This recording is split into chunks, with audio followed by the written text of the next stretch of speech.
একটা মহিলা দেখেন আল্লাহ আল্লাহ রাসূলের মহব্বত অন্তরে কি রকম। হযরতে কাব ইবনে মালিক রাদিয়াল্লাহু আনহু ঘরে গেছেন, বিবি সামনে পড়ছে। কাব ইবনে মালিক রাদিয়াল্লাহু আনহু কয়, আসসালামু আলাইকুম ওয়া রাহমাতুল্লাহ। এই দিক থেকে বিবিকে সালাম দিছে, বিবি সালামের উত্তর না দিয়া ওই দিকে ঘুরে গেছে। হযরতে কাব ইবনে মালিক রাদিয়াল্লাহু আনহু ওই দিকে যাইয়া আবার কয়, আসসালামু আলাইকুম ওয়া রাহমাতুল্লাহ। বিবি আবার সালামের উত্তর না দিয়া ওই দিকে ঘুরে গেছে। কাব ইবনে মালিক রাদিয়াল্লাহু আনহু আবার ওই দিক দিয়া যাইয়া কয়, আসসালামু আলাইকুম ওয়া রাহমাতুল্লাহ। বিবি এই তৃতীয়বারের সময় আবারও সালামের উত্তর না দিয়া উল্টা দিকে ঘুরে গেছে।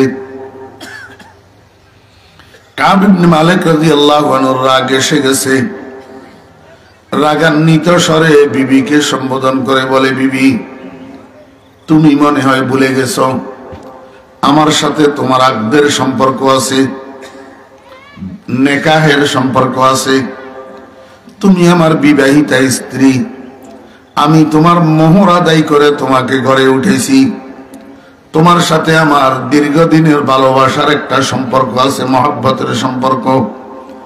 এই সবগুলা জিনিস তুমি ভুলে গেলা কিনা? 3 বার তোমাকে সালাম দিলাম, একবারও তুমি আমার সালামের উত্তর দিলা না, বরং সালামের উত্তর না দিয়া উল্টা দিকে ঘুরে গেলা। কারণটা কি আমি একটু জানতে চাই। কাব ইবনে মালিক রাদিয়াল্লাহু আনহুর স্ত্রী কয়, কাব আপনার সব কথা ঠিক আছে, আমি আপনার বিবাহিতা স্ত্রী, আপনার সাথে আমার নেকাহের সম্পর্ক আছে, আপনি আমাকে মোহর আদায় করে গড়ে উঠাইছেন, আপনার সাথে আমার দীর্ঘদিনের মহব্বতের সম্পর্ক আছে। কিন্তু আমি একটা কথা আপনাকে দ্ব্যর্থহীন কণ্ঠে জানাইয়া দিতে চাই, আপনার সাথে আপনাদের সাথে মুহাম্মদুর রাসূলুল্লাহ সাল্লাল্লাহু আলাইহি ওয়াসাল্লাম বাইকাট ঘোষণা করেছেন।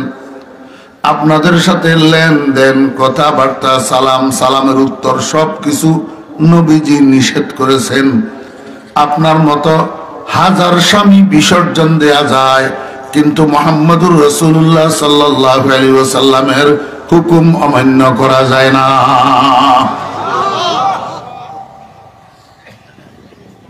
লা তাআতা লিমাখলুকিন ফি মাসিয়াতিল খালিক।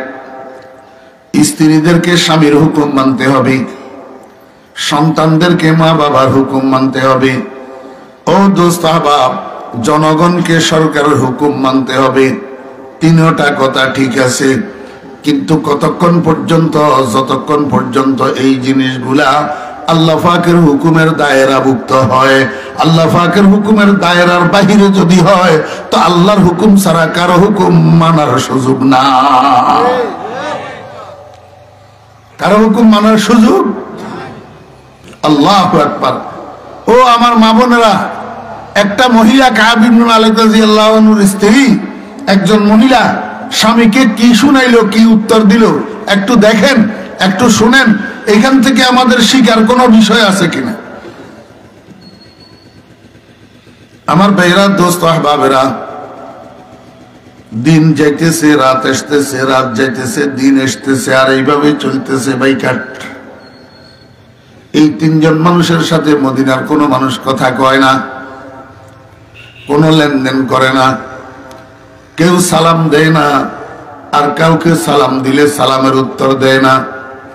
হযরতে কাব ইবনে মালিক রাদিয়াল্লাহু আনহু বলেন, আল্লাহর দুনিয়া, আল্লাহর জমিন এত প্রশস্ত হওয়া সত্ত্বেও আমার কাছে মনে হয় যেন আমার জন্য দুনিয়াটা সংকীর্ণ হয়ে গেছে। আমার মনে হয় কোথাও আমার জন্য যাওয়ার জায়গা নাই, বিপদে পড়ে গেছে। বুখারী শরীফ 2য় খণ্ডের মধ্যে হাদিসটা আছে, লম্বা হাদিস। কাব ইবনে মালিক রাদিয়াল্লাহু আনহু বলেন, একবার তো আমার মনের মধ্যে এরকম খেয়াল আসছিল, আমি পাহাড়ের উপর থেকে নিজেকে ফেলে দিই, আত্মহত্যা করি।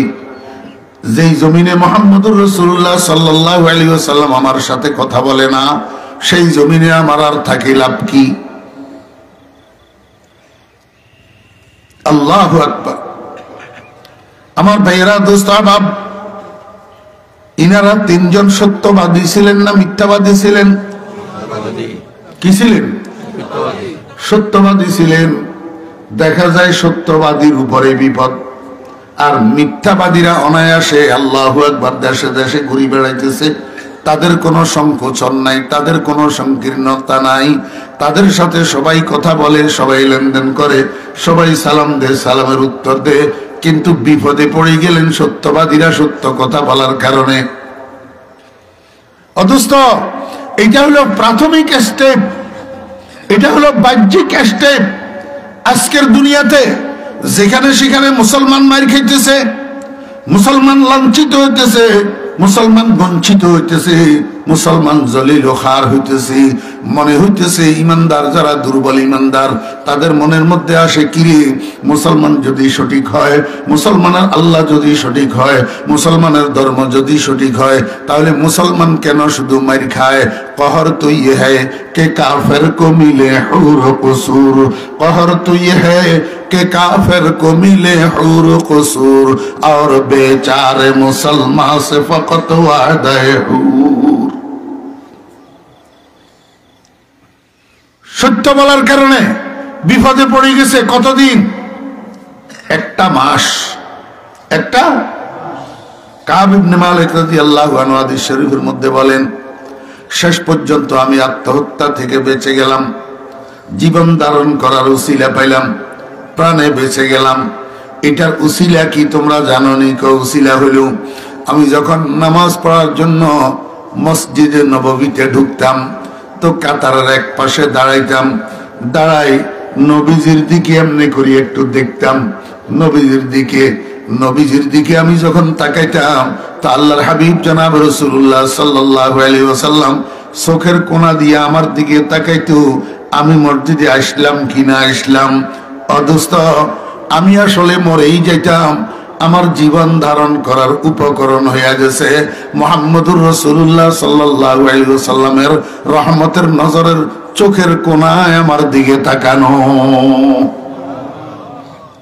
আমি মনকে বুঝাইলাম, ও মন, নবীজি তোকে যদি মহব্বত না করতো তো তোকে পাহারা দেয় কেন? তুই মসজিদে আসছিস না না আসছিস এটা চোখের কোনা দিয়ে দেখে কেন? আল্লাহু আকবার।